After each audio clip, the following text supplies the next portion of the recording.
All right, let's dive right in. We're going to talk about something that honestly sounds like it's straight out of a movie, setting up camp on the ocean floor. But here's the thing. This isn't science fiction anymore. It might just be the next giant leap in how we explore our planet's deepest mysteries. I mean, seriously, think about it. Forget pitching a tent in the woods for a second. Could you actually pack a bag, dive down deep, and spend the entire night sleeping under the waves? It just sounds impossible, right? Well, guess what? It's not. In May of 2023, a professor named Wynn Burleson did exactly that. He spent the night underwater proving that what was once just a dream for oceanographers is now a real achievable thing. So, to really get our heads around this, here's how we're going to break it down. First, we'll look at this historic underwater stay. Then, we'll get into why it's always been so hard and expensive to do this. After that, we'll check out the tech that made it possible, see how it's basically a mobile science lab, and then, we'll dream a little about what we can discover now. Okay, so first up, an underwater first. Let's dig into the details of Professor Wynn Burleson's incredible, groundbreaking overnight adventure. All right, let's get the facts straight on this historic dive. The man of the hour? Professor Wynn Burleson. And the location wasn't the open ocean, but the massive, controlled ocean inside the famous Biosphere 2 facility in Arizona. It was the perfect test site. And what he did was the first ever overnight camping trip in a portable underwater habitat.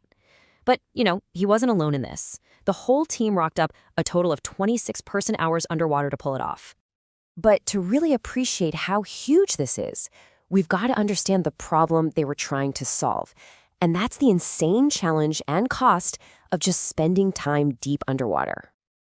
For decades, we've really only had two very different options. On one side, you've got saturation diving. This is the big industrial method where divers live under pressure for weeks at a time. It requires these massive, ridiculously expensive support ships and all this heavy gear. Then, on the other end of the spectrum, you've got regular scuba diving. It's way more accessible, sure, but you're limited to just a few hours at most. There's been this huge gap in the middle, no good way for a scientist to spend a day or two really immersed in one spot without a blockbuster budget. And this is where the solution comes in. The invention that's designed to fill that exact gap, the ocean space habitat. This is the piece of tech that's a total game changer. So what is this thing exactly? Basically, think of the ocean space habitat as a high-tech, inflatable tent for the seafloor. The co-inventors, Michael Lombardi and Dr. Burleson, designed it to give divers a dry, protected space. They can literally pop inside, take off their scuba gear, work, eat, rest, and even sleep, all without needing that massive, pricey infrastructure we were just talking about.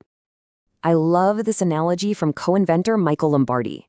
He says that regular scuba diving is kind of like a short walk in the park. You see some cool stuff, but you're just passing through. This habitat, though, he says it's like an overnight backpacking trip. It lets you truly immerse yourself in the environment, see how it changes over time, and learn so much more.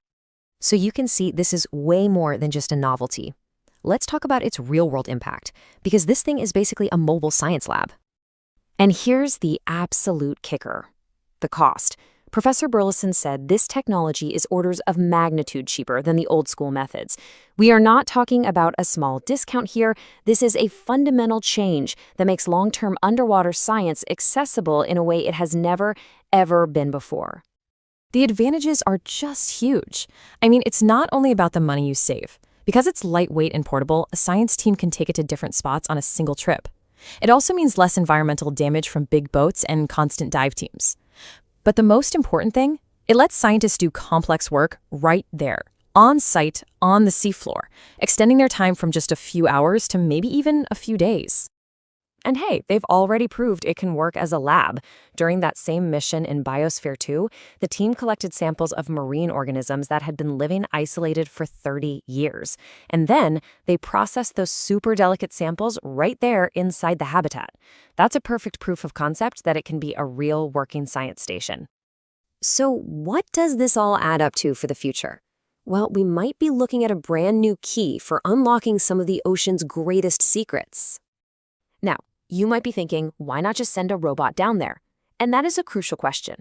This technology is so important because it puts the human element, the scientist, right in the middle of the action. It allows for science that needs hands-on manipulation, the spatial awareness of human eyes, and a brain that can make quick, intuitive decisions on the spot. A robot, as amazing as they are, just can't replicate that kind of hands-on, in-the-moment science. And really, it all comes down to this. For the very first time, we have the ability to truly live and work in the ocean, but with the flexibility of a backpacker. So now that we can literally camp out in the deep, the real question isn't if we'll find new things, but what incredible discoveries are waiting for us next.